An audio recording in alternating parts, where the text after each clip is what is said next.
Okay, let's see. All right, so hello, good morning. I am Nia, and today I am going to be sharing with you my personal journey when it came from creating work that re-traumatizes to creating work that empowers and uplifts my community, and how embracing joy is valuable to sustaining ourselves as creatives and especially as educators and activists. So, I am an interdisciplinary artist. I'm a writer, I'm a designer, I'm an educator. I do many, many things, but all of it connects to kind of my passion for storytelling. And my research explores how creative expression can help navigate complex histories, especially histories regarding historically marginalized communities, and how we can envision a more joyful and inclusive future. More formally, my education, I have a BFA in painting and printmaking with a minor in art history where I focused on Black art. And then I got an MFA in design from VCU Arts Qatar, where my focus was on interdisciplinary design. And for my thesis for that, I designed a board game that I will talk about later. And I am currently a PhD student at Toronto Metropolitan University, where I study practice-based research in their Media and Design Innovation program. And so for me and my fun fact, as you might can glean, I've collected a degree in like 3 different countries. And basically like navigating the US, navigating Qatar, navigating Canada now, I feel like that I've had to adapt to these places in a variety of different ways. And in doing that, it's really deepened my understanding of creative expression and creative resilience by being in these different environments. All right, so now it's time for my story time. To start off sharing my journey about like transitioning from creating work about pain to creating work embracing joy and celebration, I decided to include these 2 photos that are kind of like snapshots in moments of time. And so back in high school and into my early 20s, I was one of the few Black students in my art programs. And I was kind of shuffled into making art about trauma in the Black community, things like generational pain, like contemporary violence. And what I thought I was doing is like hoping to educate the oppressor and inspire change by showing them, hey, look at all the pain we're going through, don't you care? But the thing is, over time, that takes a toll on me because I'm human. Like, it's challenging to engage with such terrible topics 24/7. So the content was heavy. And to kind of add to that, the reaction from the audience, from this oppressor who I was trying to, get validation from, it was minimal. People would glance at it, they wouldn't talk about it. I mean, it was rough. So you can see kind of in this piece in the background, basically it's a mixed media collage of 2 mutilated bodies. And even though it's abstract, it's just really tragic piece. So then I'm like, wow, I'm miserable. So I tried to kind of pivot and start making art that was about more joyful things.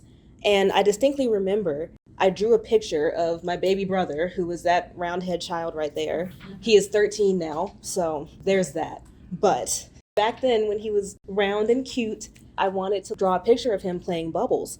And I brought it to class, and my teacher told me that it was too sweet. She said it lacked bite, it lacked grit. And so I went back to making art about trauma because clearly that was the good art. That was the art that was supposed to get me recognized, supposed to get me into schools and programs in my portfolio. The art that was this, not the art that was happy child. But now I ask, why can't something be sweet and be powerful? Why can't a drawing of a little Black boy playing with bubbles be just as impactful as the traumatic work I was creating? And why was drawing something joyful or fun seen as less valid than creating work that was re-traumatizing, not just to me, but also my community?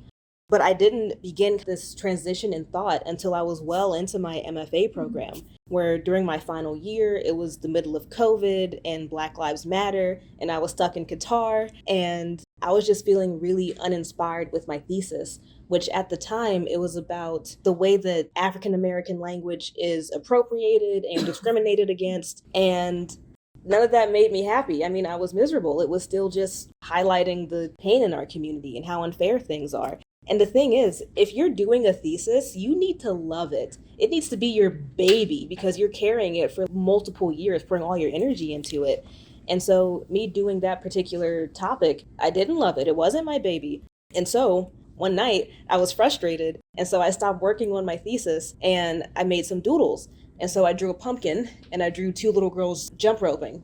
And when I finished doing these doodles, I realized something really simple, that I would rather be doing this than working on my thesis. And my first instinct was like, oh my gosh, you're being so lazy, get back to work. But no, I really had to force myself to kind of reflect on what I was feeling and why I was feeling it. And so that was when I started to shift gears, and I thought that this could be a thesis baby that I could love. I don't know where it's going to lead, but I like the way I feel when I'm doing it. And so I had to pivot. And pivoting in this way wasn't just about like switching thesis topics. It was about reflecting on my own feelings, thinking about my community, thinking about the kind of energy I want to put into my community, into the world, and working to kind of unlearn years of conditioning from my peers, from my teachers, from, the colonial society that we still have to exist in life, in academia. I mean, it's complex, and I had to try and navigate that. And I did face some pushback. I remember when I kind of presented my new thesis direction to my professor, he implied that focusing on celebration and success in the Black community might not be substantial enough to carry a thesis. He saw it as kind of shallow. And I was like, okay, well, the last time I had a teacher push back on, my art being too sweet, I caved and I went back to being miserable. And this time I didn't. I was over it. And I'm like, you can think whatever you want. I'm going to do this. I was just done kind of exclusively putting my energy toward things that made me sad, made my community sad. Like, who was this serving? And so all of that led to this. And this is the board game I mentioned earlier, the one that I was posing beside very dramatically in the other photo earlier. And this is a board game called Reclamancipation. And this was my thesis. And I was very thoroughly and deeply supported by Dr. Denielle over here, who was on my thesis committee.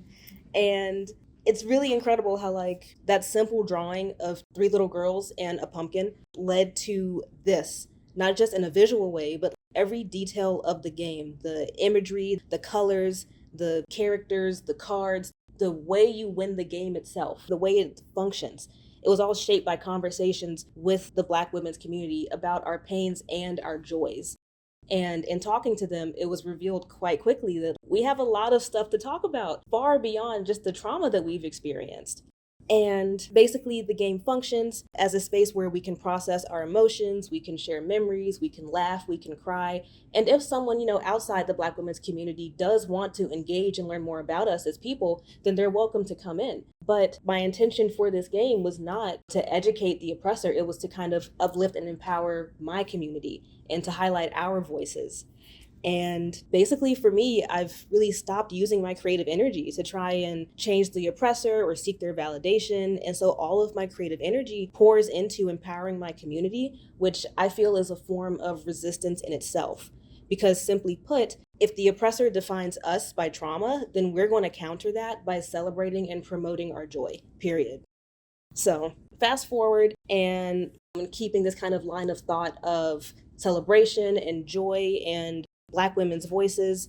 I've been working on a collection of paper doll books that started during one of my MFA courses.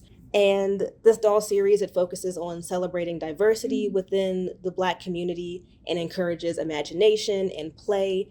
And the first book should be coming out in February, but don't quote me on that because we have changed the date multiple times. And then I also worked on this project called Thread Tales. It was a multidisciplinary project where I explored my Black and Indigenous heritage. And the research introduced me to the complexities of how these two communities have interacted within the confines of white supremacy and discrimination, especially in the context of the history of Virginia, which is where I'm from. And right now I'm currently updating the project to kind of highlight my ancestors as real people and not just names in the census record. And I'm working with a really wonderful student.